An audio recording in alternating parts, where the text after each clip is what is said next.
ഒരാൾ നേരെ കയറി ഒരു ഊഞ്ഞാൽ പോലത്തെ സംഭവത്തിനകത്ത് ഇരുന്നു. അതിന് ബാക്കിയുള്ളവർ അവിടെ തന്നെ നിൽക്കുകയാണ്. അപ്പോൾ എന്നിട്ട് അയാൾ വന്നിട്ട് ഓരോരുത്തരും ഇങ്ങനെ വലിച്ചു പിടിച്ച് ഇങ്ങനെ തൂക്കി ഇങ്ങനെ ആടിക്കൊണ്ടിരിക്കുകയാണ്. സത്യം പറഞ്ഞാൽ നമ്മൾ കാണികൾ അവിടെ നിന്ന് കാണുമ്പോൾ നമുക്ക് എത്രത്തോളം ആ ഒരു പേടിയായിരിക്കും. പക്ഷേ അവർക്ക് അത്ര എക്സ്പീരിയൻസ് ഉള്ളതുകൊണ്ടാണ് അവരത് ചെയ്യുന്നത്. പക്ഷെ നമ്മൾ കണ്ടുകൊണ്ടിരിക്കുമ്പോൾ നമുക്ക് പേടിയാവും.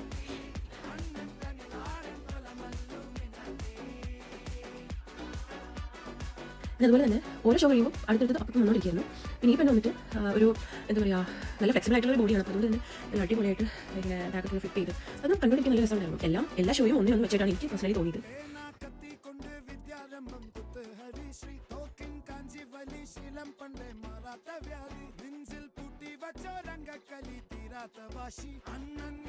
അതുകൂടാതെ തന്നെ ഇതുപോലെ നാവിലും 2 കയ്യിലും 2 കാലിലും ഇതുപോലെ ഫയർ ലാമ്പ് വെച്ചിട്ട് ഒരു അഭ്യാസ പ്രകടനം ഉണ്ടായിരുന്നു. അതുപോലെ ഈ കപ്പിൾസ് റിംഗിൽ ഇത് ഞാൻ ആക്ച്വലി ഈ ഡി4 ഡാൻസിൽ അങ്ങനത്തെ ഷോയിൽ മാത്രമേ ഞാൻ കണ്ടിട്ടുള്ളൂ. ഞാൻ ആദ്യമായിട്ടാണ് ഫസ്റ്റ് ടൈമാണ് ഇങ്ങനെ ഒരു ഷോ കാണുന്നത്. എന്നുവെച്ചാൽ നേരിട്ട് കാണുന്നത്. നമ്മൾ ടി വിയിലൂടെ കണ്ടിട്ടുണ്ടായിരിക്കും, പക്ഷേ ഞാൻ നേരിട്ട് കാണുന്നത് ഇങ്ങനെയാണ്. പക്ഷേ അത് കറങ്ങി സത്യം പറഞ്ഞാൽ എന്തൊരു എക്സ്പീരിയൻസും നല്ലൊരു ട്രെയിനിങ്